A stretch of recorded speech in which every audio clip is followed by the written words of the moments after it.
Assalamualaikum warahmatullahi wabarakatuh. A'udzu billahi minasy syaithanir rajim. Bismillahirrahmanirrahim. Alhamdulillahi rabbil alamin, wassalatu wassalamu ala asyrafil anbiya'i wal mursalin sayyidina Muhammadin wa ala alihi wa sahbihi ajma'in. Subhanaka la ilma lana illa ma 'allamtana innaka antal alimul hakim. Wa la hawla wa la quwwata illa billahil aliyyil 'azim. Rabbi shrah li sadri wa yassir li amri wahlul 'uqdatam min lisani yafqahu qawli wasaddid lisani wahdi qalbi bihaqqi nabiyyika Muhammad sallallahu alaihi wasallam. Allahumma aghrina bil ilmi wa zayyinna bil hilmi wa akrimna bit taqwa wa jammilna bil afiyah. Nawayna at-ta'alluma wat ta'lim wat tadhakkura wat tadhkir والنفع والانتفاع والإفادة والاستفادة والحث على التمسك بكتاب الله وسنة رسوله صلى الله عليه وسلم ودعاء إلى الهدى والدلالة على الخير ابتغاء وجه الله مرضاته وقربه وثوابه سبحانه وتعالى آمين يا رب العالمين. وقال الشيخ الشارح رحمه الله تعالى ونفعنا الله بعلومه وبعلومكم وبعلوم مشايخنا في الدارين آمين يا رب العالمين. Kata syarih Al-Syeikh Zainal Abidin bin Muhammad Al-Fatani rahimahullahu ta'ala, dia kata, maka dalil jumli itu yang dapat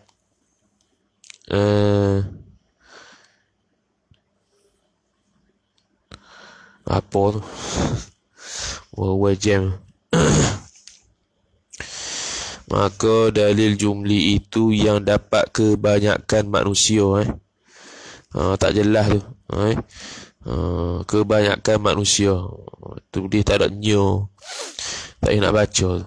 Yang dapat kebanyakan manusia menetapkan dia seperti gembala kambing dan gembala unta ila akhiri. Jadi dia masih perbahasan berkenaan dengan wajib syarak belajar ilmu tauhid nisbah fardu ain. Ialah dia itu mengetahui, dia itu berpindah daripada taklid kepada tahqiq. Iaitu tahqiq itu dengan makna dia mengetahui dalil walaupun secara ijmali terhadap 20 perkara wajib, 20 perkara mustahil yang ternafi pada Allah Ta'ala. Itu atas tariqah mutakallimin. Kemudian dia bahas pula berkenaan dengan dalil ijmali atau dalil jumli. Yang kata dalil secara umum tu apa? Maka dia kata, maka dalil jumli itu ataupun kitab lain ijmali yang dapat kebanyakan khabar, ialah dalil yang dapat kebanyakan manusia. Kebanyakan nyo tu tak nyata tu. Kebanyakan manusia menetapkan dalil. Yang ni dengan makna dalil jumli ni semua kebanyakan manusia dapat buat. Dapat menetapkan dalil secara ijmali. Tu dalil oleh kebanyakan manusia. Bila kata kebanyakan manusia, makna terjemahannya orang awam lah. Kebanyakan manusia menetapkan dalil. Mana contoh manusia tu? Seperti gembala kambing, orang awam lah, dan gembala unta, dan orang dusun, orang kampung. Jadi orang awam biasa ni dalil dia ijmali saja. Adalah mereka itu gembala kambing, gembala unta, orang dusun itu apabila melihat suatu, yakni melihat akan suatu sifat yang ajaib, yang orang panggil yang mengkagumkan.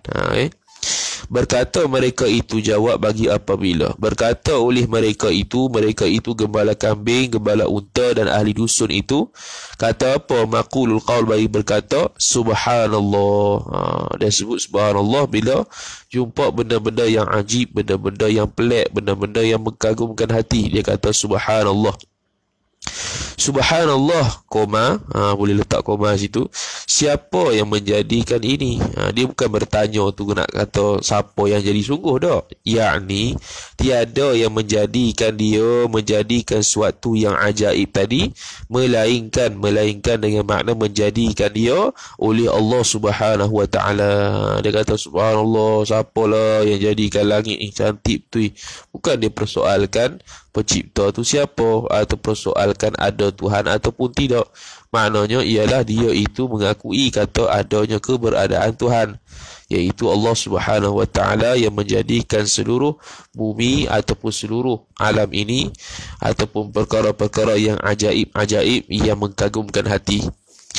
Maka mengambil dalil atas yang mengadakan alam ini Allah Ta'ala. Maka dengan sebab dia kata subhanallah, siapalah yang buat ni, itu makna dalil dah tu. Walaupun dia tak kata alam ini secara sarih, tapi secara dhimni, secara tersiratnya kita boleh kata dia berdalilkan dah dengan benda yang selain Allah Ta'ala untuk menunjukkan adanya pencipta, adanya Allah Ta'ala. Kalau dia kata maka mengambil dalil atas yang mengadakan alam ini Allah Ta'ala. Mengambil dalil dengan apa? Yakni mengambil dalil dengan dia tengok perkara ajaib-ajaib tadi atas yang mengadakan alam ini itu Allah Ta'ala. Seperti ditanya seorang, dengan apa kamu kenal Tuhan kamu? Orang tanya, kamu kenal Tuhan kamu ni dengan sebab apa? Kata seorang, dengan tiada dapat maksud kami, yakni tiada dapat apa yang nak dikehendaki oleh kami, barang yang kami kehendak. Dengan tiada dapat maksud kami, tak dapat ditujukan oleh kami akan barang yang kami kehendak. Jadi dalil dia mudah. Dia kata kami ni kata Tuhan ni ada, Tuhan tu wujud. Kerana apa? Kerana tak semua kehendak kami itu dapat dicapai. Maknanya ada yang berkehendak yang melebihi kehendak makhluk, yang memayungi kehendak makhluk, yang mana kehendak makhluk ini di bawah naungannya siapa? Iaitu Tuhan Allah Subhanahu wa taala. Maka itu dalil kata ada Tuhan. Sebab semua kehendak kami tak dapat dilaksanakan dengan baik, ataupun semua kehendak kami itu tak dapat dicapai. Ada yang dapat dicapai, ada yang tidak. Kami nak makan nasi goreng, tiba-tiba tak jadi makan nasi goreng. Kami nak nak kutik durian, tiba-tiba pi ladang durian, rupa-rupanya durian dah habis, durian dah kena makan dengan tupai ke sebagainya. Contohlah. Kemudian dan lagi seperti titik. Tu contoh dalil orang awam. Bukannya direct alam ini je, bahkan apa-apalah secara tersirat yang menunjukkan alam ini diiktiraf sebagai alamat wujud Allah. Itu dah jadi sebagai dalil ijmali. Kemudian dia buat mari satu hikayat. Dan lagi seperti hikayat. Yang ini seperti satu hikayat. Kata Asmu'i.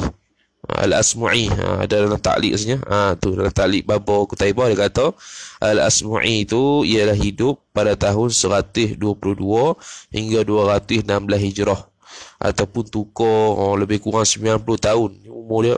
Kalau tukar kepada kepada Masihinya 740 hingga 831 Masihi, lebih kurang 1200 tahun yang lepas. Nama penuhnya Abdul Malik Ibnu Qarib Ibnu Ali Ibnu Asmu' Al-Bahili, Abu Sa'id Al-Asmu'i, seorang daripada imam lughah dan syair. Imam dalam bab lughah dan syair. Dinisbahkan Asmu'i itu kepada neneknya Asmu'. Nama dia sebenarnya Abdul Malik, tapi dinisbah kepada nenek. Nenek sini datuk lah. Sebab bahasa Syekh Daud Fatari biasanya nenek-nenek ni nisbah pada datuk. Kalau dalam kitab Idahul Ba' tu. Seorang sebab dia Abdul Malik bin Qarib bin Ali bin Asmu'. Ni datuk dia tu. Lahir dan wafatnya di Basrah. Di antara karangannya Al-Iblu wa Khalqul Insan. Intaha Al-A'lam ay Siyarul A'lam An-Nubala, jilid yang keempat, muka surat 162. Jadi dia kata seperti hikayat. Satu hikayat, kata Asmu'i, keluar aku Asmu'i pada satu hari daripada Masjid Jami'. Jadi masjid ada dua, Masjid Jami', Masjid Ghairu Jami'. Masjid Jami' itu masjid yang dibuatkan dia sembahyang Jumaat. Masjid ghairu jami' itu masjid yang tak dibuat padanya sembahyang Jumaat, tapi dia masjid. Yakni masjid tempat orang berhimpun sembahyang Jumaat. Itu tafsir bagi yang masjid jami' lah. Okay. Pada negeri Basrah, iaitu negeri satu masjid jami' di negeri Basrah. Basrah ni dulu pusat penyebaran ilmu lah. Basrah ni iaitu dekat mana pada negeri Basrah tu, iaitu pada negeri Basrah tu satu qaryah, satu kampung hampir negeri Baghdad. Baghdad dengan Basrah suatu ketika dulu ialah satu dipanggil menjadi pusat penyebaran ilmu Islam. Jadi dia satu qaryah yang hampir dengan negeri Baghdad, tapi tak sampai Baghdad lagi, masih lagi Basrah. Maka ada aku berjalan pada tengah jalan, berjumpa dengan seorang A'rabi. A'rabi yakni Badui. Bila sebut A'rabi, Badui, bukan orang Arab biasa. Arab Badui, Arab yang berpindah ganda, Arab yang jenis kasar dan sebagainya, yang mendiami dusun, yakni yang tinggal di dalam kampung. Menunggang ia, biasanya dusun-dusun ni, kalau kitab Melayu kita, dusun ni biasanya terjemahan bagi kampung kecil. Kampung kecil dia panggil dusun. Lepas tu orang tu menunggang ia A'rabi di atas unta. Bagi A'rabi tadi. Dia naik atas unta dia sendiri. Mesangkut ia A'rabi akan pedang pada bahunya. Bahu A'rabi dia sangkut pedang, macam nak pergi perang. Dan pada tangan A'rabi tadi ada anak panah. Macam nak perang sungguh ni.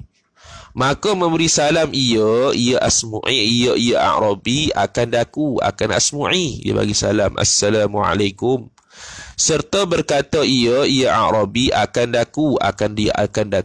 Asmu'i. Dia kata apa? Maqul qaw, siapa kamu ni? Maka berkata aku Asmu'i daripada, yakni maqul qaw, aku daripada, yakni aku ni titik. Maka berkata aku titik petindih, daripada, yakni aku daripada anak cucu Asmu'i, nenek dia, yakni datuk dia. Dia kata tadi Abdul Malik bin Qarib bin Ali bin Asmu' Al-Bahili. Asmu' datuk nombor 2 lah. Abdul Malik nama dia, pak dia Qarib, datuk dia Ali, datuk nombor 2 Asmu'. Dia panggil moyang lah, moyang hak laki. Ayuh juga ni nama-nama titik. Kemudian maka berkata ia A'rabi, dari mana kamu ni? Tadi kata siapa kamu, pas dah tahu mari mana. Maka kata Asmu'i, datang daripada tempat membaca kalamur rahmani, membaca Al-Quran. Maka berkata ia A'rabi, adakah bagi Rahman, bagi Allah itu kalam yang dapat dibaca orang akan kalam? Titik. Ada ke kalam Rahman yang dapat dibaca? Maka jawab Asmu'i, bahkan makna ya betul, adalah kalam Rahman yang boleh dibaca makhluk. Maka kata A'rabi, bacakan olehmu atasku, yakni bacakan ayat kalam Al-Quran, kalam Rahman itu olehmu atasku, yakni kepadaku. Suatu daripadanya tu maf'ul bih bagi baca. Bacakan olehmu oleh Asmu'i atasku, atas A'rabi, akan suatu, yakni suatu daripadanya, daripada kalam Rahman, iaitu Al-Quran itu. Titik. Maka kata Asmu'i, turun olehmu daripada unta kamu dan hendaklah membaikikan adab. Dia suruh hormat Quran. Antara perkara yang kalau seseorang itu pegang Quran, dalam kitab fiqh sebut, apabila seseorang itu kita nampak dia bawa Quran, kita sunat diri untuk ta'zimkan Quran itu. Tahap tu sunat diri kalau kita nampak orang bawa Quran. Apatah lagi kalau ulama, orang alim lalu, lagilah sunat untuk kita berdiri. Orang yang bawa Quran pun sunat berdiri, orang alim lalu pun sunat berdiri. Tu dalam kitab fiqh sebut. Ini dia suruh turun unta dan membaiki adab, sebab nak dengar kalamur Rahman, nak dengar dia. Antara adab dia tak boleh dalam keadaan bising-bising, kena senyap, semua kena senyap belaka nak dengar kalamur Rahman. Orang yang baca tu kena ada wudu, Lepas tu semua diam, tak ada bercakap. Khusyuk mendengar dia dan sebagainya. Lepas tu dia kata ke Arabi ni, suruh baiki adab dia, suruh turun unta dulu. Nampak tu, kalau duduk kat unta tu nampak macam hebat sangat tu. Nak dengar kalamur Rahman, turun dulu. Tu Maka lalu turun ia Arabi daripada untanya, unta Arabi titik. Dan duduk ia Arabi, duduk terus, bukan berdiri, duduk. Nak dengar lah, nak hayati. Maka aku bacakan suratul Zariyat. Surah Al-Zariyat. Dia baca pada awal lah, hingga sampai kepada firman Allah Ta'ala, wa fil ardi ayatul lil muqinin wa fi anfusikum afala tubsirun. Surah Al-Zariyat ayat 20 sampai 21 dah sini. Jadi dibaca pada awal sampailah ayat yang ke-21 ni. Wa fil ardi ayatun, wa fil ardi jar majrur ta'alluq suatu mahzuf. Ayatun lil muqinin, ayatun tu mubtada muakhar, lil muqinin jar majrur. Wa fi anfusikum afala tubsirun. Apa maksud dia? Artinya firman Allah Ta'ala itu. Dan di dalam bumi itu beberapa tanda Allah. Tanda-tanda ni kebesaran Allah. Tanda yang ni tanda-tanda kebesaran Allah di dalam bumi itu, yang menunjukkan wujud Allah Ta'ala, yang memberi yakin bagi orang-orang yang mentauhidkan dia, mentauhidkan Allah. Ini tafsir dah ni.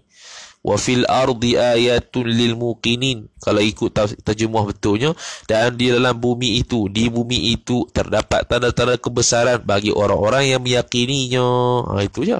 Tapi dia tafsir lebih sikit. Dan di dalam bumi itu beberapa tanda Allah, yakni tanda-tanda kebesaran Allah, tanda-tanda yang menunjukkan wujud Allah, yang memberi yakin wujud Allah. Allah tu yang memberi yakin bagi orang yang mentauhidkan dia, mentauhidkan Allah. Titik. Dia tafsir lebih sikit lil mukinin tu. Iaitu terdapat tanda-tanda kebesaran yang menunjukkan Allah itu wujud, yang mana Allah inilah yang memberikan keyakinan kepada orang yang mentauhidkan Allah Subhanahu wa taala, yang digelar sebagai muwahhid. Dan pada diri kamu itu pun ada dalil yang menunjukkan ada Tuhan yang memerintahkan kamu. Maka adakah tiada kamu lihat akan dia, akan dalil tadi? Ni pun sama juga. Kalau ikutkan wa fi anfusikum, dan pada diri-diri kamu itu tidakkah kamu melihat? Dia tafsir lebih sikit. Dia kata dan pada diri kamu itu pun ada dalil. Bukannya nak tengok luar, tengok diri sendiri pun ada dalil dah menunjuk kepada Allah Ta'ala itu ada, yang menunjukkan ada Tuhan yang memerintahkan kamu. Maka adakah tiada kamu lihat akan dia, akan dalil itu? Yakni hendaklah kamu ketahui akan dia, akan dalil tadi, iaitu melalui diri kamu itu, ataupun melalui selain daripada diri kamu. Asal tahu dalil. Kerana yang wajibnya dalil ijmali. Ni masih dia panggil nak cari syahid. Nak cari syahid, kata dalil jumli, dalil ijmali itu wajib atas tiap-tiap mukallaf tahu atas perbahasan tariqatul mutakallimin dalam ba'aqidah. Kalau dia kata, maka kata A'rabi, maqul qaul, telah benar Rahman itu. Yang ini telah benarlah cakapan Allah Subhanahu wa taala itu. Berfirman ia, betul lah. Telah benar Rahman itu berfirman ia Rahman, fa'il bagi berfirman. Mana kata sadaqallahul azim lah, senang cerita. Benarlah Tuhan yang Allah Ta'ala sebut tadi, betul sungguh. Maka dia kata tahi unta itu menunjukkan ada unta. Tahi unta itu dalil madlulnya unta. Dilalahnya maknanya pernah lalu unta tu. Pernah lalu unta tu kat situ. Dalil. Jadi dalil dia, dalil apa? Tahi unta. Tahi unta menunjukkan apa? Menunjukkan ada unta. Dilalahnya apa? Dilalahnya makna unta pernah lalu sini. Cuma tak nampak sekarang ni. Tu tu dalil untuk orang awam. Tu unta, tahi unta. Dan bekas telapak kaki itu menunjukkan ada orang yang berjalan. Telapak kaki itu menunjukkan ada orang. Ada orang pernah lalu sini ni. Jadi tak terlapak kaki tu dalil dia. Terlapak kaki. Kita tengok, siapa yang lalu sini ni? Bila tengok telapak kaki, mesti tuju kepada orang yang lalu ni. Bila tahu ada orang, makna kita faham kata, oh dia pernah lalu sini. Ada orang yang lalu sini. Akal kita akan fungsi begitu. Sebab tu dalil dia. Tu maka langit itu ada buruj. Buruj lah. Bintang-bintang berkait dengan buruj ni. Tempat berjalan bulan dan bintang. Tu buruj. Sistem suria lah, senang cerita. Tempat berjalannya bulan dan bintang dan matahari, planet-planet dan sebagainya. Sistem suria lah, senang cerita. Dan bumi mempunyai jalan dan laut mempunyai ombak.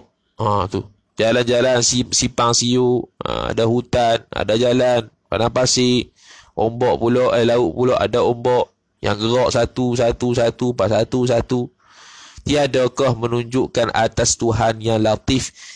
Tiadakah menunjukkan, yang ni adakah tidakkah semua benda yang tadi yang aku sebut dalil-dalil itu menunjukkan atas Tuhan yang latif, Tuhan yang maha lembut, yang Tuhan yang maha baik, yang berikan rahmat kepada semua orang, hingga akhir hikayat. Dia tak cerita habis. Kalau Durus Sami ni cerita habis. Sebab apa? Sebab dah sampai syahid dah. Syahid dia ialah Arabi ni tahu unta itu, tahunya ada dia dengan tahi unta. Orang ni pernah berjalan di sini kerana tengok telapak kaki. Buruj ini, sistem suria, bulan, bintang, matahari itu menunjukkan tu satu. Kemudian di bumi itu ada jalan-jalan, di laut itu ada ombak-ombak. Semua siapa yang buat? Allah Ta'ala lah. Tu dia kata, tidakkah menunjukkan, yakni menunjukkan oleh sekalian benda yang disebut tadi atas Tuhan yang latif? Tidakkah begitu? Jawabnya iyalah. Itu dalil ijmali sudahlah. Kemudian kata musannif hingga akhir hikayat, dan tiadalah berhajat hamba, yakni berhajat oleh hamba, sebutkan hingga tamam, hingga selesai hikayat itu. Tak payah. Sebab apa? Kerana maksud hikayat itu, tujuan utama aku nukil hikayat itu, hendak menyatakan dalil ijmali itu. Dalil ijmali itu banyak orang yang mendapat akan dalil ijmali. Utamanya tadi dia kata, yang sebelum hikayat Asmu'i itu dia kata, kalau orang tanya dengan apa kamu kenal Tuhan, dengan kata maksud aku tu apa yang aku kehendak tak sampai. Tak sampai maksud segala apa yang aku kehendak. Tu yang pertama. Yang kedua, dia cerita Al-Imam Al-Asmu'i punya hikayat, iaitu dia berjumpa Arabi pun kata tahi tu ada tahi unta tu menunjukkan ada unta, telapak kaki menunjukkan ada orang jalan, buruj langit-langit, bintang, bulan, matahari, di bumi ini ada yang jalan, di laut ini ada yang ombak. Ni semua menunjukkan ada Tuhan. Ijmali itu mudah didapat oleh orang awam. Hingga segala awamil muslimin. Tasydid tu pada mim, bukan pada waw. Awamil muslimin, sehingga orang awam sekaliannya pun dapat, yakni pun dapat akan dalil ijmali itu. Titik.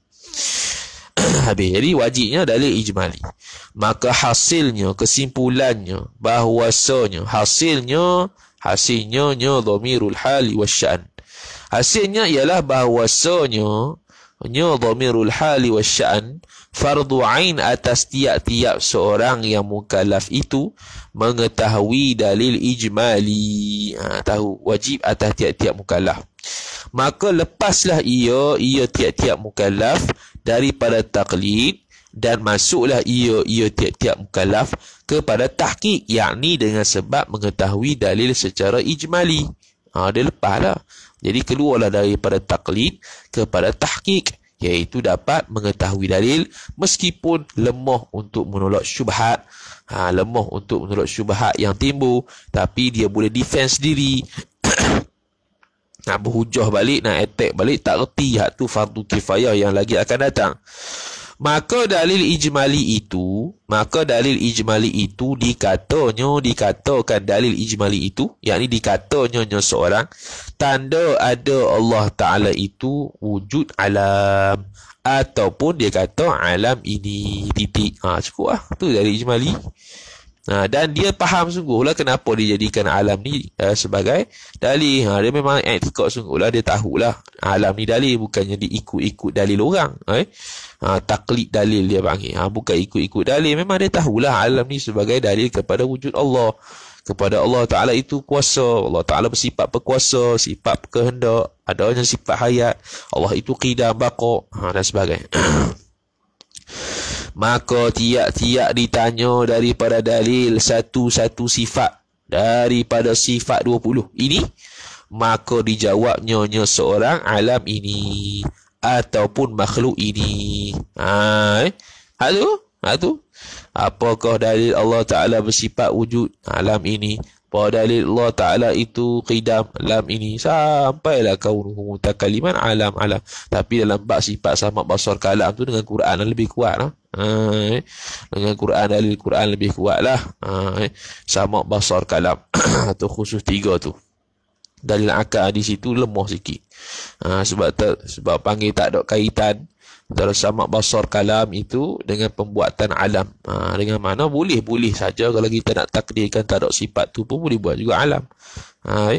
Cuma disebut 3 sifat tu kerana Quran sebut wa huwas samiul basir wa kallamallahu Musa taklima. Kemudian kata dia, jadi dia kata, maka dijawabnya seorang alam ini atau makhluk ini dalil satu-satu sifat daripada sifat 20 tu. Nyo tu kena pada satu-satu sifat kepada sifat 20 itu. Itu dalil dia. Padahal ia seorang yang kata tadi daripada mentakrirkan dalil, menghuraikan dalil, menetapkan dalil, menghuraikan lebih terperinci, qarrara yuqarriru taqriran, dan lemah daripada menghuraikan syubhat. Macam jatuh ni. Sekejap. Padahal ia, maka tiap-tiap saya padahal lemah ia, kata dah ada lemah. Tak terbaca tadi. Bukan jatuh, tak terbaca, patut pelik. Padahal lemah ia seorang ni, hal keadaan orang yang menetapkan dalil ijmali ni, dia lemah daripada mentakrirkan, menghuraikan dalil. Satu, dia nak hurai dalil lebih-lebih, nak buat muqaddimah sughra, muqaddimah kubra, payah. Qiyas basit, qiyas murakkab, payah. Istithnai, iqtirani, payah. Tak erti. Lepas tu lagi pula dan lemah daripada menghuraikan syubhat. 2 tu. Jadi maknanya ciri-ciri dalil tafsiri 2. Pertamanya dia mentakrirkan dalil, keduanya dia mengangkatkan syubhat. Jadi kalau salah satu tak ada, dia tak panggil dalil tafsiri. Dalil tafsiri biasanya dia guna mantik lah. Muqaddimah sughra, muqaddimah kubra. Kalau dia iqtirani. Jadi dia takrir dalil tu ada dah. Cuma tiba-tiba tak boleh nak angkat syubhat. Maka tu masih lagi ijmali, belum lagi tafsiri. Sebab syarat tafsirinya 2. Takrir dalil, hurai dalil, lagi pula dia itu mengangkatkan syubhat. Kemudian kata musannif rahimahullahu ta'ala, dan kedua, yakni kedua daripada 2 hukum syarak yang lepas. Dulu fardu ain, sekarang ni fardu kifayah pula. Dan keduanya ialah wajib kifayah. Apa dia? Iaitu wajib kifayah, barang yang kuasa pada mentahkikkan masalah. Dia kuasa mentahkikkan, menetapkan masalah ni, mentakrirkan dalil ni, dan kuasa menetapkan dalil. Tahkik masalah satu, tahu ni masalah apa. Kenapa dikatakan masalah ni di bawah sekian-sekian. Dia bawa datang dalil pula. Seperti kata seorang. Ni contoh bagi penetapan dalil.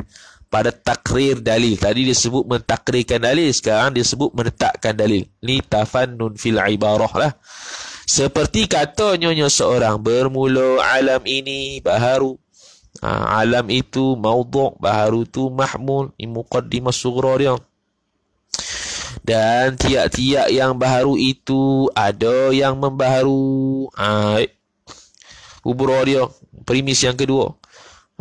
Membaharukan dia kan. Tiap-tiap yang baharu itu ada yang membaharukan dia, membaharukan tiap-tiap yang baharu. Tu kalimah kedua. Titik. Jadi dia punya natijahnya apa? Iaitu alam ini ada yang membaharukan dia. Tu penetapan dalil. Tu. Atau dikatanya seorang alam ini mungkin. Jadi alam ini baharu ni dengan makna dia wajah dalilnya ialah hadis lah. Itu jumhur ulama mutakalimin, dia mengambil dalil alam ini ni atas wajah hadis. Bukannya mungkin, bukannya imkan, bukannya imkan wal hudus, bukannya imkan bisyartil hudus. Jadi kata, dan seperti katanya seorang bermula alam ini, mana tadi? Bilang atau dikatanya seorang alam ini mungkin. Kalimah pertama. Dan tiap-tiap mungkin itu ada baginya tiap-tiap mungkin yang membuatkan dia, yang membuatkan tiap-tiap mungkin. Tadi dia kata membaharukan, ni membuatkan. Ni pun tafanun fil ibarah lah. Sebab dia kata tadi membaharukan sebab dia ada kait dengan baharu. Ni mungkin buatlah. Maka kalau akan menghasilkan natijah apa? Natijahnya ialah alam ini ada yang membuatnya. Itulah asalnya. Maka mengetahui akan yang demikian itu, demikian takrir dalil, penetapan dalil atau pentahkikan masalah itu fardu kifayah. Titik. Tu kifayah tu. Hak buat lagu tu. Namun yang kata susun dalil tadi tu, dia kena dapat mengangkat syubhat lah. Kalau tak dapat angkat syubhat dengan dalil tadi yang dia susun, masih lagi dalil itu dikira sebagai ijmali. Wajib tiap-tiap satu tempat ada seorang boleh menetapkan dalil dan boleh menghuraikan syubah ahli bid'ah. Syubah ahli bid'ah. Syubhatun syubhatani syubahun. Syubah ahli bid'ah. Jadi dua. Fardu kifayahnya ialah orang dapat menetapkan dalil macam tadi. Tapi kalau macam tadi itu dapat menetapkan dalil tapi tak dapat mengangkat syubhat, maka dia itu tidak lepas lagi fardu kifayah. Jadi dia kena sampai tahap mengangkat syubhat. Itu dalam bab akidah. Kalau dalam bab fiqh sehingga dia sampai tahap darajatil ifta, boleh memberi fatwa. Tu lepas fardu kifayah masyarakat. Kalau tak boleh lagi darajat untuk dapat memberi fatwa, maka tu tak lepas lagi fardu kifayah tu. Tu dalam fiqh. Kemudian kata musannif rahimahullahu ta'ala, tadi hilang lah. Dan dengan boleh menghuraikan syubah ahli bid'ah yang mendatang ia syubah ahli bid'ah itu akan seorang supaya hendak menolakkan dalil, kita. Okey, ini ilah kepada mendatang syubhah ahli bid'ah itu akan dia. Yang ni sebab apa dia datang tu? Supaya hendak menolakkan dalil kita. Datang syubhat.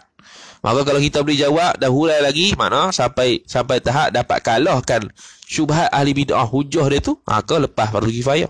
Kalau tak lepas lagi. Sebab tu ada cerita Imam Abu Hanifah tu yang saya akan datang dengan mulhid tu kan.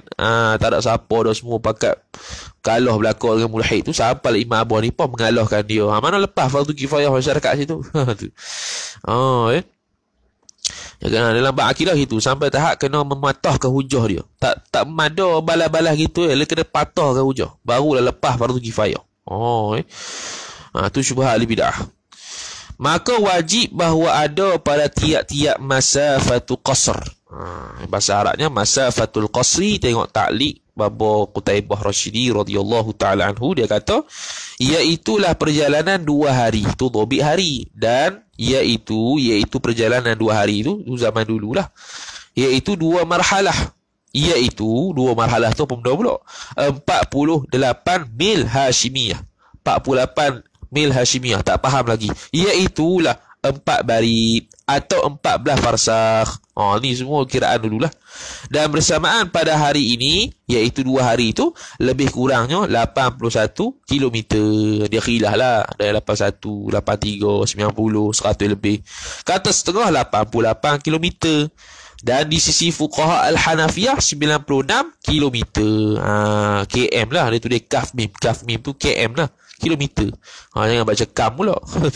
Intaha Mughnil Muhtaj jilid 1 muka surat 266 dan Al-Majmu' Syarhul Muhadzab muka surat 4 jilid yang keempat muka surat 211 dan Al-Fiqhul Islami wa Adillatuh karangan Dr. Wahbah Zuhaili rahimahullah jilid 1 muka surat 75 dan Al-Hawi ay Al-Hawil Kabir oleh Imam Al-Mawardi jilid yang kedua muka surat 451. Itu masafatul qasri. Makna dua marhalah mesti kena ada orang alim dalam penetapan dalil dan mengangkatkan syubhat dalam bab akidah itu. Itu masafah qasar. Jadi wajib bahawa ada pada tiap-tiap masafah qasar. Jadi masafah qasar contoh kita ambil 90 km. Jadi radius 90 km di kawasan itu mestilah ada orang alim yang dapat mengetahui penetapan dalil. Dia ambil radius lah. Contoh daripada kita duduk sini sampailah ni 90 km. Arah sini mesti ada seorang. Jadi kita ambil radius, kita pusing jam. Pusing jam tu jadi sekitar 90 km pusing jam tu 90 km radius tu kalau dia kira berfaham ni radius ni belajar AMAT dulu ada beza radius dengan diameter tu untuk dia semua macam contoh contoh kalau kita ukur daripada sini ke sini ni dia panggil diameter. Kalau daripada sini ke sini, kalau kita ambil dari tengah ke sini, dari ke tengah ke sini kita pusing tu dari tengah ke sini ni dia radius. Kalau semua ni diameter. Mengaji matematik sikit. Tu dia kata musannif rahimahullahu taala masafah qasar orang yang mengetahui dengan demikian itu demikian mendatang demikian menetapkan dalil. Menetapkan dalil dan boleh menghuraikan syubhat tadi. Demikian itu. Mesti ada orang tahu. Dan dengan yang tinggal daripada ahkam yang syar'iyah. Dan dengan yang tinggal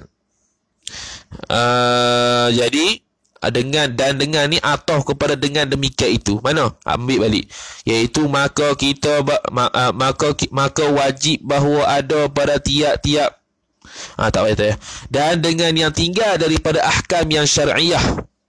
Titik. Itulah tu atau kepada dengan demikian itu. Yakni wajib bahawa ada pada tiap-tiap masafatul qasar. Dua marhalah itu. Orang yang mengetahui dengan yang tinggal, yang baki daripada ahkam yang syar'iyah. Bab hukum lah. Bab hukum pun sama. Jadi akidah, bab hukum sama lah. Orang alim lah. Kesimpulannya orang alim. Orang alim mesti jarak masafatul qasar dia mestilah ada orang. Kalau tak ada, dosa habislah.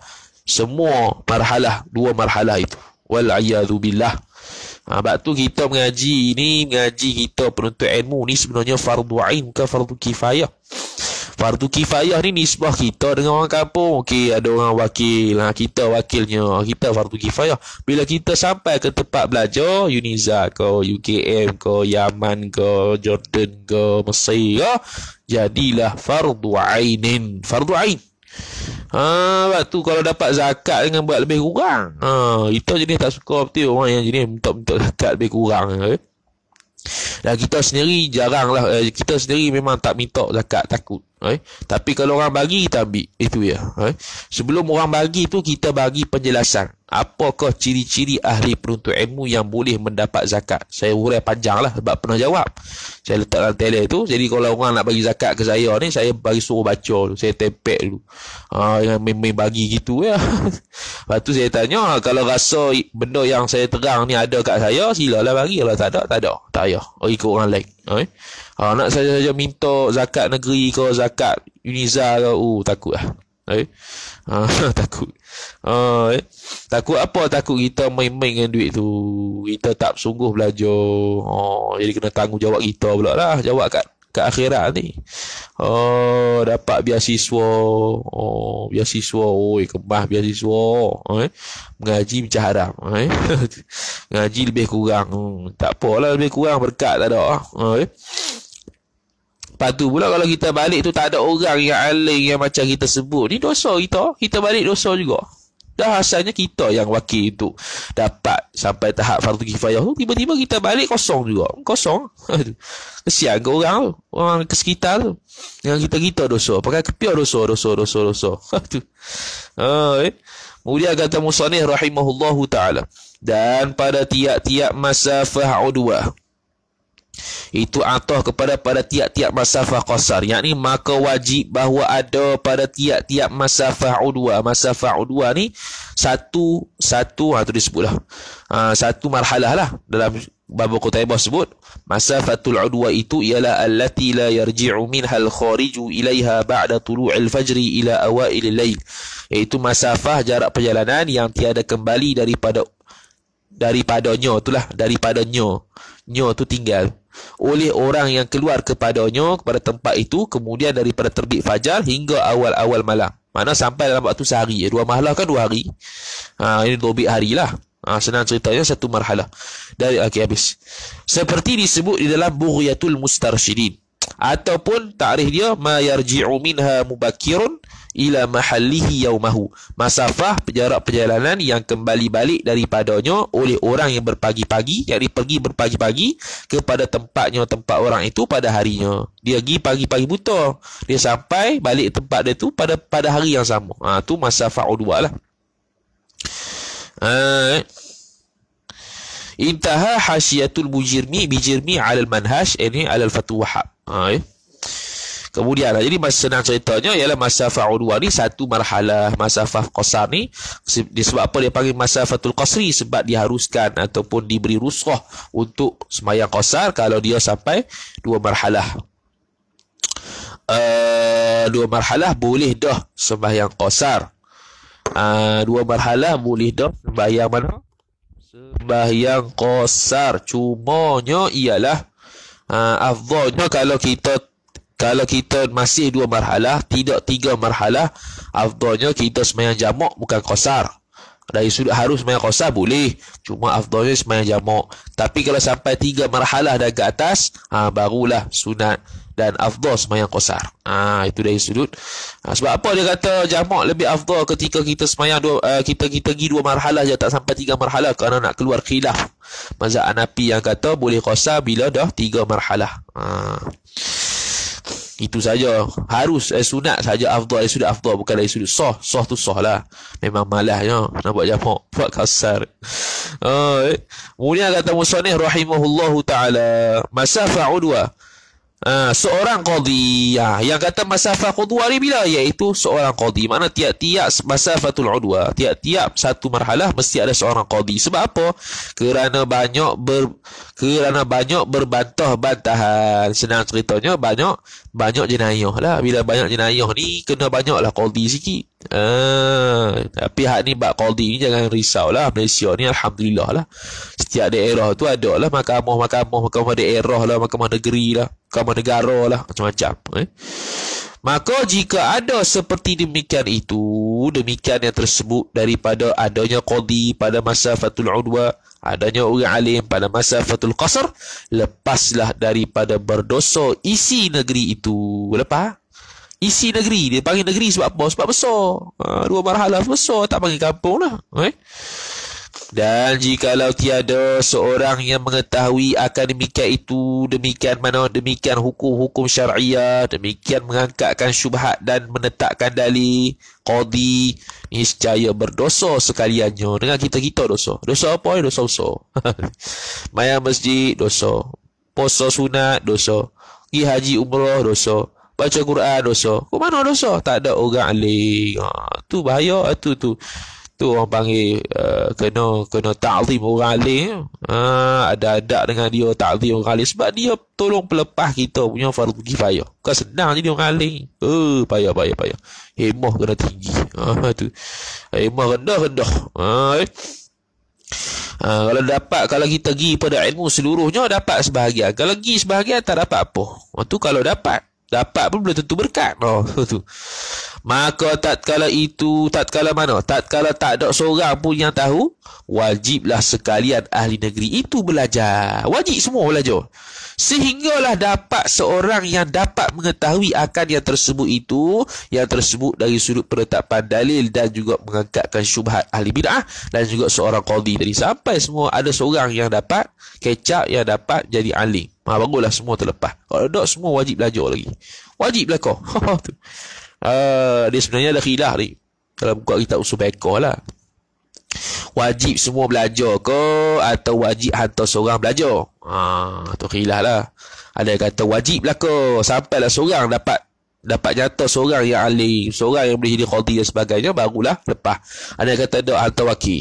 Hantar wakil, bagi dia mengaji sungguh. Dan kita support lah ni. Hantar wakil, kita buat lebih kurang. Bagilah PT sikit, PT. Sebab tu penuntut ilmu tu, status dia fakir abadan abada. Walaupun kaya, dia cukup nisab dan haul sekalipun, harta dia masih tetap fakir, kerana harta dia itu cukup haul nisab. Cukup nisab itu kerana berhasil daripada pemberian orang. Dia tak kerja, dia tak apa, orang duk bagi sampai cukup nisab. Boleh lagi bagi zakat dia? Boleh lagi, kerana dia tu penuntut ilmu, status dia ialah fuqara wal masakin. Kemudian kata musannif rahimahullahu subhanahu wa ta'ala, wajib belajar seorang mengetahui macam itu. Maka tatkala itu hingga dapat seorang dapat mengetahui akan tersebut itu, serta bahawa menghuraikan syubhat. Jadi yang tersebut itu jadi dia khusus pada masafatul qasar ni. Yang tersebut penetapan dalil, serta bahawa menghuraikan syubhat yang didatangkan oleh orang yang mulhid. Mulhid di sini bukan etis, mulhid di sini umum, ahli bid'ah. Tanpa menafikan mulhid di situ ada dengan makna etis, tapi mulhid ni bukan semestinya etis. Mu'tazilah pun dia panggil mulhid, Qadariyah, Jabariyah dia panggil mulhid. Ia lawan bagi muwahhid lah, senang cerita, lawan bagi muwahhid ahli sunnah mulhid. Berkata ia mulhid, nak tolak yang orang mulhid ni kata. Jadi mulhid di sini kena kepada mana? Kena pada ahli falsafah lah ni. Sekali dia akan sebut kata mulhid ni ialah alam ini baharu tapi qidamun naw'. Alam ni baru tu dia kata tu. Berkata ia mulhid tadi bahawasanya arad bagi alam ini baharu tetapi tiada awalnya. Dia panggil qidamun naw'. Nisbah sekarang, tilik sekarang ni baru tapi tilik pada lepas dia tidak ada awal. Dia panggil qidamun naw'. Qidamnya alam ni ahli falsafah dia panggil mulhid juga. Mu'tazilah panggil mulhid juga. Tu secara umum. Tapi kebiasaannya mulhid ni kena pada etis. Cuma nak katanya tak semestinya etis. Jadi dia kata baru alam ni, arad dia baru tapi dari sudut awal tak ada. Pelik dia panggil qidamun naw'. Balik kita tilik ke belakang, dia tidak ada awal. Tilik ke depan, baru. Gitu. Kita dah tilik ke depan baru, tilik ke belakang pun baru. Ada mujid, ada orang yang menciptakan, ada zat menciptakan. Yang wajibul wujud iaitu Allah Subhanahu wa ta'ala. Dan seumpama yang demikian orang yang mulhid itu daripada perkataan orang yang sesat. Ni bid'ah, ini sesat pula, dalal. Seperti berkata ia seorang yang sesat tadi. Mana tadi? Seperti syubhat yang didatangkan oleh mujassimah. Mujassimah sesat. Syubhat dia apa? Yang berkata oleh mereka itu mujassimah Allah Ta'ala itu berdiri dengan sendirinya. Dengan mana ada? Allah Ta'ala itu berdiri dengan sendirinya. Allah dengan mana ada? Allah itu ada. Dan itu muqaddimah sughra. Muqaddimah kubra dia. Dan tiap-tiap yang berdiri dengan sendiri, dengan mana ada itu, tiap-tiap yang ada itu jisim. Natijahnya maka jadilah Allah itu jisim. Dia pun mati juga. Tapi salah. Muqaddimah yang fasik. Muqaddimah yang fasid, bukan fasiq. Fasid. Melahirkan natijah pun fasid. Dia panggil hujjah sufista'iyah. Nampak betul tapi tak betul.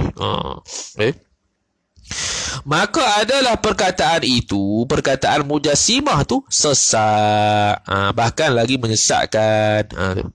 Maka adalah yang demikian itu, demikian hujah. Maka adalah yang demikian itu, demikian perkataan yang sesat tadi, berkehendak kepada ada orang yang menolakkan perkataan yang sesat itu. Ni fardu kifayah ni. Fardu ain, tahap fardu ain dalil ijmali, dia tak mampu dah tolak syubhat. Dia untuk diri dia ya. Untuk tukar daripada taklid kepada tahqiq. Tu bukan kerja dalil ijmali, dalil tafsiri dah ni. Macam mana nak tolak tu?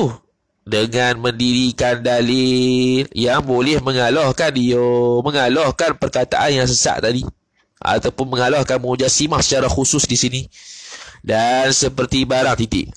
Tu. Jadi boleh mengalahkan dia. Boleh patah ke hujah dia, barulah lepas dia panggil fardu kifayah kerana terangkatnya syubhat. Dia kena sampai tahap tu. Kalau tak terangkat syubhat, mana tak lepas lagi. Tak terangkat syubhat, tak lepas lagi. Ni yang payah ni.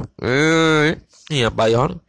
Sampai tahap mematahkan hujah lawan ni yang payah sekali ni. Kalau ke Indonesia relax. Kalau berdebat ke apa dengan Salafi, Wahabi, apa Syiah, relax je. Kawan tu sampai lari pada. Hebat sana. Allahu Rabbi. Kemudian, dan seperti barang yang dihikayatkan bahawasanya, ni cerita Dahri dengan Abu Hanifah ni. Ni syahid bagi kata Abu Hanifah tu dalilnya tafsili. Tadi Asmu'i tu dalil ijmali, ni dalil tafsili, nak berdebat dengan etis yang mana dipanggil mulhid. Kata, dan seperti barang yang dihikayatkan bahawasanya ada satu dahri, datang ia dahri pada zaman Hammad. Hammad bin Sulaiman, guru pada Imam Abu Hanifah radhiyallahu taala anhu. Imam Abu Hanifah radhiyallahu taala anhu tidak akan mengajar tidak mengajar sama sekali waktu hidup Hammad, sampailah mati baru mengajar. Selagi dia mana dia hidup, dia masih bertalaqi dan mengambil ilmu daripada Hammad. Hammad tu siapa? Badal guru Imam Abi Hanifah titik, dan menuntut ia dahri akan segala ulama, hendak berhujah ia dahri, berkehendak menuntut ni dengan mana ajaklah, ajak para ulama semua nak berhujah dengan kenyataan kata kamu mana tadi? Berhujah ia dengan kenyataan kata kamu ke?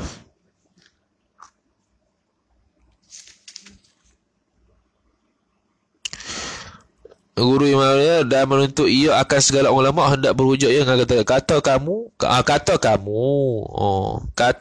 Okey itu. Okey betul lah. Katanya tu nya dahri, lepas tu maqul qaul titip tindih dia kata.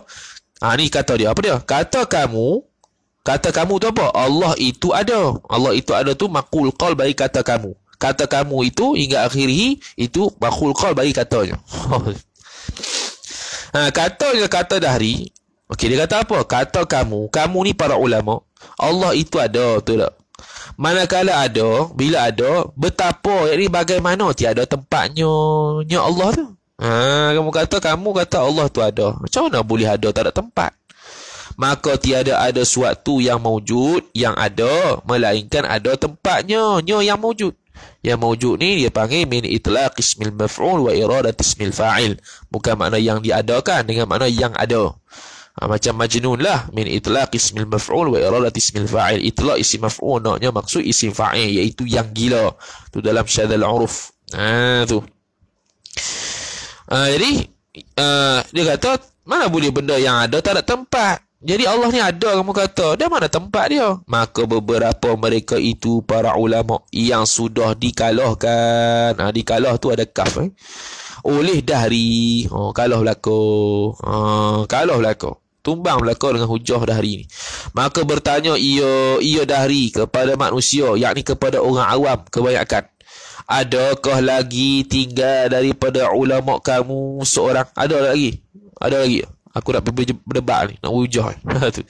Maka sahut orang banyak, ada lagi. Siapa? Iaitu ulama tu, Hammad bin Sulaiman rahimahullah. Maka berkata dahri, hey khalifah, dia cakap kat pemerintah tu, khalifah, hadirkan, yakni tuntut hadirkan olehmu oleh khalifah akan dia akan Hammad. Yakni suruh hadir ni dengan mana? Suruh pemerintah tadi, suruh dia mari jumpa aku. Pada aku, supaya berhujah ia Hammad serta aku, yakni berhujah dengan aku.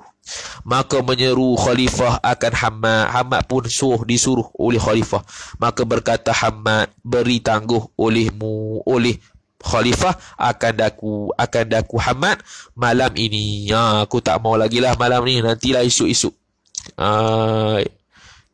Dia risau tu, dia seriau. Sebab apa? Tak ada ulama dah boleh kalau kawan ni, tinggal aku seorang ni. Risau lah.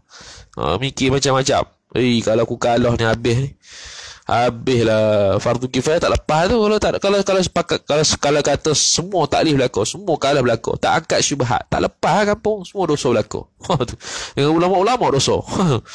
Sekarang ni nak cari orang yang boleh patahkan hujah dahri yang mana? Satunya, okeylah, mengelakkan syubhat dan dapat melepaskan fardu kifayah masyarakat di situ.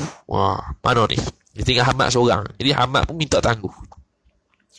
Maka tatkala berpagi-pagi, keesokan pagi. Tatkala berpagi-pagi makna pada keesokan harinya. Tu kalau cerita lah. Datang oleh Abu Hanifah. Ini datang oleh Abu Hanifah. Dan adalah ia, yakni hal keadaan, wawul hal. Hal keadaan adalah ia Hammad itu lagi kecil. Bukan, silap. Dia hal bagi Abu Hanifah. Dan yakni padahal adalah ia Abu Hanifah itu lagi kecil, yakni masih kecil. Umur dia bawah 10 tahun. Masih kecil, yakni bawah 10 tahun. Masih kecil lagi. Dan tu dengan mana padahal. Itu wawul hal. Sahib hal kepada Abu Hanifah. Maka melihat ia Abu Hanifah akan gurunya Abu Hanifah yang bernama Hammad itu di dalam duka cita. Di dalam dengan makna dalam keadaan duka cita, sedih. Aku nak berdebat dah pagi ni. Duka cita tu sifat yang sangat duka cita. Bukan duka cita biasa-biasa, sangat duka cita. Maka bertanya Abu Hanifah akan Hammad.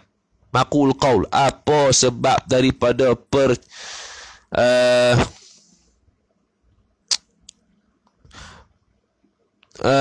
percitaan ini kan mana duka cita tu lah. Betul tu.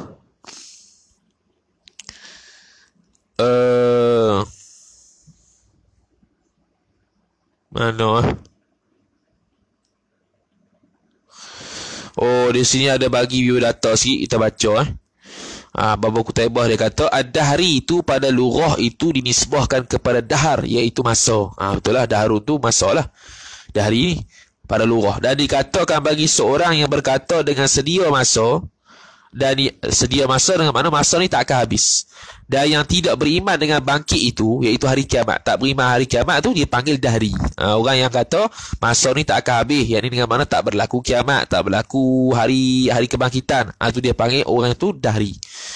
Ad-dahriyun pada istilah ialah satu firqah daripada orang kafir yang menjalani mereka itu orang kafir kepada sedia masa. Menjalani dengan mana berpendapat beriktikad. Dia kata sedia masa dengan mana tak pernah habis. Dan isnad hawadith itu kepada masa. Mensadarkan hawadith, perkara-perkara yang baru pada masa. Ini bergantung pada masa. Dan mengingkar mereka itu akan adanya sani', iaitu Allah Subhanahu wa ta'ala. Dia ingkar. Ni mulhid sungguh ni. Ni etis sungguh ni kalau ingkar ada sonek ni. Adanya sonek. Siapa sonek? Allah Subhanahu wa ta'ala. Mereka itu ialah falasifah. Ahli falsafah. Yang mengikut mereka itu ahli falsafah akan Aristotle. Pada berkata dengan qadim alam, dan qadim pergerakan jalanan bulan, bintang dan matahari. Tu dia panggil ahli falsafah. Dia panggil mulhid juga. Ada mulhid seorang lagi dia panggil etis. Tak percaya Tuhan secara mutlak. Unzur, lihatlah oleh kamu Bayanu Talbisil Jahmiyah, kitab Bayanu Talbisil Jahmiyah, muka jilid yang pertama, muka surat 139 hingga 140. Kemudian dalam kitab Dar'ut Ta'arud, jilid ke-8, muka surat 106, dan dalam kitab At-Tabsiru Fiddin, muka surat 89, dan dalam kitab Tahafutil Falasifah Imam Ghazali, muka surat 79. Hammad tu siapa? Iaitu Hammad bin Sulaiman al-Ash'ari. Kerana bahawasanya ia Hamad itu adalah maula bagi Ibrahim bin Abi Musa al-Ash'ari. Dan hidup ia Hamad di Kufah. Dan bertalaqi ilmu fiqahnya Hamad di atas Ibrahim An-Nakhai. Oh, makna dia murid Ibrahim An-Nakhai. Dan adalah ia sealim-alim manusia dengan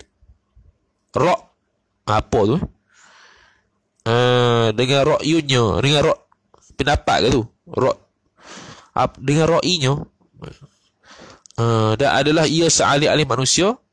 Pendapat kot, ra'yun kot, nak kata ra'yun kot. Wafat ia Hamad tadi pada tahun 120 Hijrah. Intah. Habis. Abu Hanifah pula, iaitu An-Nu'man bin Thabit At-Taimi Al-Kufi. Abu Hanifah, salah seorang daripada imam-imam 4, lahirnya pada tahun 80 Hijriah. Dan hidup ia Abu Hanifah di Kufah. Adalah ia Abu Hanifah yang kuat hujah, menghendaki akan dia oleh Mansur di atas qada, tetapi enggan ia, maka dipenjarakan hingga wafat ia di dalam penjara tahun 150 Hijrah.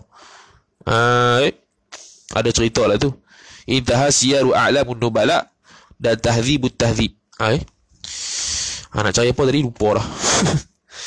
Nak cari apa tadi? Lupa lah. Semata-mata tadi aku tadi tu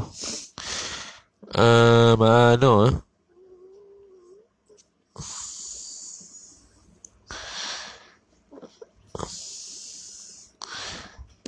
kau melihat akan gurunya bernama Hamad. Betul lah. Apa sebab daripada percitaan ini? Percitaan dengan mana? Duka cita. Cita-cita tu percitaan. Dia ambil situ. Jadi duka cita. Sebab apa kamu duka cita ni? Maka berkata ia Hamad, betapa aku tiada duka cita dan telah betapa aku tiada duka cita. Yang ni macam mana aku tak duka cita? Dan telah menyeru oleh khalifah akan daku akan Hamad berhujah serta dahri. Dan telah menghimpunkan segala ulama'. Dia himpun belaka ulama' untuk aku berhujah dengan dahri ni. Dan aku bermimpi semalam di dalam tidurku akan suatu pelihatan yang sangat mungkir. Yang sangat mungkir ni apa dia? Yang sangat, orang panggil apa? Yang sangat mungkar. Mungkir pula dah. Yang sangat mungkar. Yang ni yang sangat teruk, mimpi buruk lah. Aku mimpi buruk ni. Semalam aku mimpi buruk. Maka berkata Abu Hanifah, apa ia pelihatan yang sangat mungkar, yang buruk tadi tu?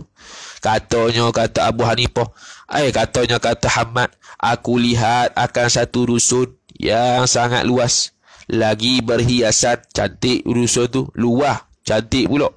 Dan ada padanya pada dusun itu satu pohon kayu yang berbuah. Maka keluar daripada satu penjuru kampung itu babi. Maka memakan ia babi akan buah kayu itu hingga habis dengan daunnya, daun kayu itu, dan cawangnya, cawang makna batangnya, rantingnya, buah kayu tu, pokok kayu tu, hingga tinggal batang semata-mata, telanjang habis. Maka keluar daripada apa pula tu, tak nampak dah. Maka keluar daripada apa dia? Dan telah menghimpun segala ulama' segala mana tadi. Maka keluar daripada satu penjuru kampung itu babi, maka memakan ia. Maka keluar daripada umbi. Maka keluar daripada umbi pohon itu satu harimau. Yang ni ada tinggal satu je. Kalau kita urus Sami, dia kata tinggal satu lagi pokok yang tinggal. Yang babi tu tak sodok lagi. Maka yang satu pokok tu keluar daripada umbi pohon kayu itu. Yang ni keluar daripada umbi ni asalnya akar, bukan pebuih daripada akar. Kalau lagi tak terus Sami tu, dia kata di sebalik pokok tu ada harimau. Dia keluar di celah tu harimau tersebut. Daripada umbi pohon kayu itu satu harimau. Satu harimau. Maka ditangkapnya harimau itu akan babi itu, lalu mati babi itu. Maka berkata Abu Hanifah bahawa Allah Ta'ala mengajar ia Abu Hanifah, mengajar ia Allah akan Abu Hanifah. Dia cerita habis dah. Lepas tu Imam Abu Hanifah pun jawab, Allah Ta'ala telah ajar aku ni satu ilmu, dia panggil ilmu ta'bir mimpi. ilmu untuk mentafsirkan mimpi. Ini tak semua dapat lah.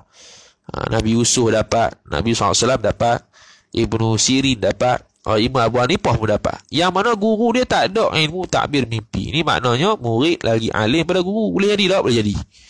Ada ilmu yang guru tak ada, murid ada. Ada. Antaranya Imam Abu Hanifah, dia reti ilmu takbir mimpi Allah Ta'ala bagi dengan izin dia. Tapi Hamad tu sendiri tak ada. Sebab tu dia risau. Maka dia kata, maka mimpi ini baik bagi kita dan jahat bagi seteru kita. Yang ni good news untuk kita, bad news untuk mereka.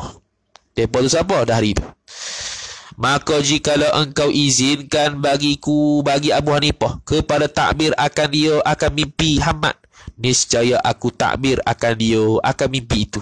Ni dia panggil izin, berkat lah. Bukan dia terus kata, oh mimpi Tok Guru ni aku tahu ni. Oh Tok Guru ni nanti peristiwa ni aku yang akan berdebat. Bukan Tok Guru. Dia tak direct dah. Minta izin dulu. Sebab izin ni penting. Al-iznu fihi barakah. Izin tu padanya ada berkat. Sebab tu apa-apa nak belajar kena ada izin. Nak cuti PM tepi, minta cuti. Walaupun Tok Guru tu mesra dengan kita lagu mana pun, kita PM kata tak dapat hadir lah. Sebab apa? Minta maaf tak dapat hadir sebab ada kerja. Tak izin. Supaya dia tahu. Taklah nanti dia mari-mari, mana kawan ni tak ada ni. Mentang-mentang lah aku siapa. Dia nanti terasa habis berkat tak ada lah. Ini minta izin lah. Minta maaf lah tak dapat hadir sebab ada kerja sikit ni. Minta maaf lah tak dapat hadir esok tu. Ustaz, sebab apa? Sebab kita kena pergi sekian-sekian. Minta maaf lah tak dapat hadir lah ni. Sebab apa? Sebab ada sekian-sekian. Dia kabur. Tu minta izin tu. Bukan minta izin tu semata-mata minta izin ngaji ke, minta izin keluar je ke. Bukan, izin ni luar. Minta izin ni maknanya kita berada di bawah pengetahuan guru apa yang kita nak buat. Tu izin. Kita nak buat apa ni? Nak buat nak tak mau mari kelas. Bagi tahu guru, minta izin pada dia. Biasanya bagi je, tak ada kata tak boleh. Ada. Sebab apa? Sebab fihi barakah, untuk dapat berkat. Berkat itulah yang kadang-kadang menjadikan orang tu boleh jadi alim. Kadang-kadang orang sama kelas dengan kita, sekelas dengan kita, mengaji guru yang sama, tapi kenapa tiba-tiba dia alim, kita tak dapat jadi alim macam dia? Sebab ada sesuatu syai'un khafi. Ada sesuatu yang tersembunyi yang kita tak ada, yang dia ada. Seperti mana Imam Malik radhiyallahu ta'ala anhu. Imam Syafi'i kata, aku ada jumpa lebih alim daripada Imam Malik ni. Tapi masalahnya Imam Malik ni yang aku kata imam lain. Ada imam lain lagi yang lebih alim daripada Imam Malik ni. Cuma kenapa Imam Malik ni boleh tersebar mazhab dia? Bukannya orang alim yang aku kata tu. Sebab apa? Sebab kelebihan yang ada pada dia, iaitu tiap-tiap hari dia mimpi Nabi SAW. Itu kelebihan dia. Dia dan adab dengan Nabi SAW bila baca hadis cukup hebat. Sebab itulah tersebar mazhab dia. Ada keberkatan di situ. Jadi keberkatan ni penting. Tu lagi mana-mana isi. Sama lah tu dari sudut nisbah ilmu, dari sudut mokpok pun sama lah. Nak keluar pergi mana-mana minta izin lu. Kalau isteri tu memang wajib lah. Kalau suami pun, kalau suami sunat. Kalau suami minta izin pada isteri nak keluar bila-bila, nak keluar sekejap, itu sunat supaya isteri tu tak terkejut. Di bawah pengetahuan dia, dia nak pergi sekian-sekian apa. Bukan makna kalau isteri tu tak bagi tu suami tu wajib taat dah, bukan itu. Yang wajib taatnya isteri pada suami. Kalau suami tak bagi baru tak boleh. Kalau si isteri tak bagi, kita boleh juga keluar. Bukannya wajib taat ke tak, bukan. Cuma moleknya bagi tahu. Bagi tahulah nak pergi sekian pasar ni kan, cari pula terkejut. Mana tu laki tak ada lepas habis berak kat tanah, hilang mana tahu. Tak balik pula tadi. Jadi dia minta izin dulu. Niscaya aku takbir akan dia. Maka berkata Hamad, tak boleh mari kelas, minta izin. Kita gitu lah. Walaupun makruh dah bagi tahu dah, nak bagi tahu lagi. Sebab apa? Sebab takut tak tahu dia tunggu kita. Jenuh kita. Tunggu kita, rupanya kita balik. Jam. Tambah-tambah hak jenis leh-leh gini pula ada kesenangan. Kadang-kadang kita berasa malas nak pergi. Jauh tengok live sudah. Nampak macam okey tapi tak okey.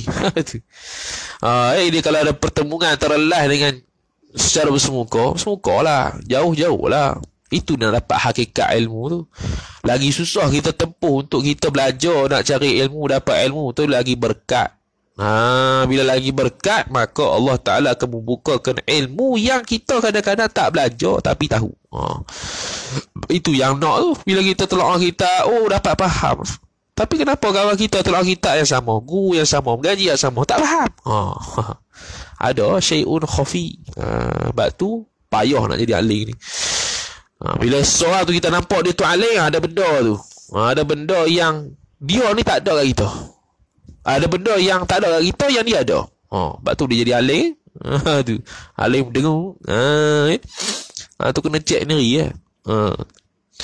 Kemudian maka berkata Hammad, takbirkan olehmu ya Nu'man. Dia pun izin. Takbir lah. Arti takbir olehmu ya Nu'man. Bukan. Arti Nu'man tu nama Abu Hanifah. Arti Nu'man. Okey lah. Nama Abu Hanifah itu Nu'man. Nak tafsir Nu'man. Tak ada tafsir tak apa. Maka berkata ia Abu Hanifah, bermula dusun yang luas lagi berhiasan itu agama Islam. Tu kinayah bagi situ. Dan pohon kayu yang berbuah itu ulama yang banyak-banyak pohon tu ulama tu. Kebun tu Islam. Mana Islam tu gagah dengan ulama sebab ada banyak pokok. Dan asalnya yang tinggal itu engkau. Asalnya pokok yang tinggal, satu pokok yang tinggal tu ialah engkau Muhammad. Dan babi itu dahri, dan harimau yang membunuhkan babi itu aku. Maka berjalanlah engkau dan aku serta engkau. Maka berjalanlah engkau Muhammad, dan aku Abu Hanifah serta engkau Muhammad. Maka dengan berkat himmah engkau, tengok masih lagi, bi barakati himmatika ya syekh, dengan berkat himmah kamu wahai Muhammad, dan berkat hadrah engkau, berkat hadrah engkau dalam hati tu, aku berkata-kata serta dahri. Masih lagi istinad kepada guru. Bukan kata aku hebat tak. Aku kalau kata aku hebat, andai kata orang kata aku hebat dengan keberkatan kamu, dengan keberkatan hemah kamu mengajar aku, keberkatan hadrah kamu, keberkatan akhlak kamu, kebaikan kamu, macam-macam untuk orang hidup. Dia panggil tawassul dengan dia, dengan keberkatan sikit-sikit orang. Sikit-sikit orang tu mati kan hidup? Hidup tak apa. Kalau mati ada khilaf. Cuma jumhurnya kata boleh jugalah matinya.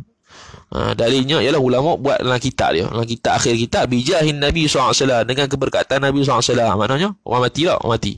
Cuma Nabi SAW tu khusus sikit lah daripada orang awliya yang lain. Sebab Nabi SAW ni walaupun mati jasad, tapi dia panggil hidup secara maknawi walaupun mati jasad. Begitu juga awliya dengan ulama. Jasad nampak mati tapi dari sudut maknawi hidup lagi. Begitu juga mujahidin dan sebagainya. Itu dalam ayat Quran ada tu. Dan berkabih, dan aku lazimkan hujahnya. Lazim dengan mana? Ghalib dengan mana? Kalahkan. Aku kalahkan hujahnya dahri. Maka sukalah Hammad itu. Tak apalah. Kalau kamu nak berhujah bagi kalah dia tu, aku suka, tak apa. Dan berdiri keduanya Hammad dan Abu Hanifah ketika itu jua kepada Masjid Jami'. Berdiri lah. Waktu tu kan duduk dalam rumah lagi, duduk tengah tunggu cerita. Dia pun berdiri pergi ke Masjid Jami'. Maka datang khalifah dan berhimpunlah segala ulama pada majlis Hammad itu, yakni majlis Hammad yang hadir itu. Itu tafsir. Yakni pada majlis Ahmad, yakni majlis Hammad yang hadir itu. Dan berdiri Abu Hanifah di hadapan gurunya, Abu Hanifah, di bawah sarirnya. Tuh.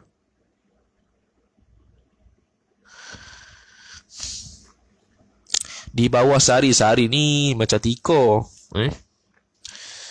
Kalau kita Usami ni sebut apa? Bawah ke atas.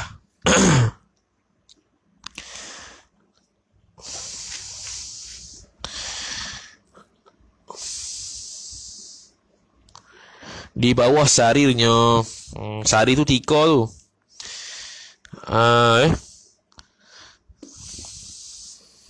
Mana tadi? Hilang dah.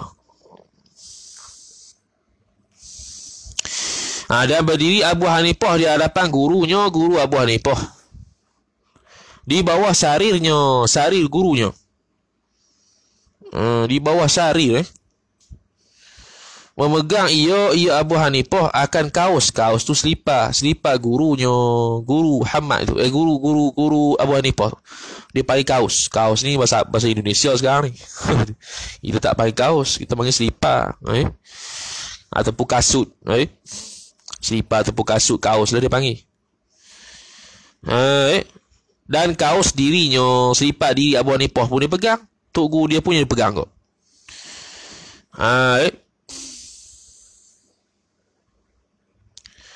Di bawah sarirnya, sarirnya. Kita terus samin yuk.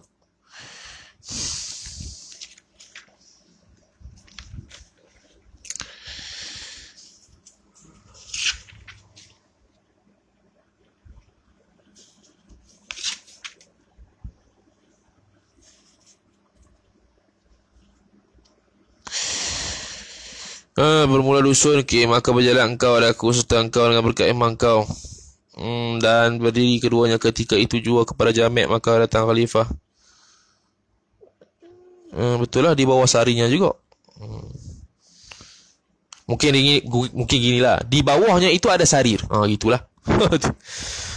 Sarir ni tika, maksudnya dia berdiri atas tika tu. Mana di bawah tu ada sarir. Gitulah. Di bawahnya itu ada sarir, ada tika. Di bawahnya itu sarirnya, ada tika. Mana dia berdiri atas tu lah. Sambil pegang selipar diri dia dan selipar guru dia. Maka datang dari wallahu ta'ala alam wa sallallahu ala, panjang tu sampai muka surat 9. Kalau terus tu muka 8 lah. Wallahu ta'ala alam, sambung pula pada esok pagi insya-Allah ta'ala cerita dah hari ni. Wallahu ta'ala alam. A'udzubillahi minasyaitonir rajim. Bismillahirrahmanirrahim. Alhamdulillahi rabbil alamin wassalatu wassalamu ala asyrafil anbiya'i wal mursalin sayyidina Muhammadin wa ala alihi wa sahbihi ajma'in. Allahumma zidna ilma warzuqna fahma. Allahumma zidna ilma warzuqna fahma. Allahumma zidna ilma warzuqna fahma. Wa sallallahu wa sallam ala sayyidina Muhammad wa ala alihi wa sahbihi wa baraka wa sallam. Walhamdulillahi rabbil alamin. Wassalamu alaikum warahmatullahi wabarakatuh.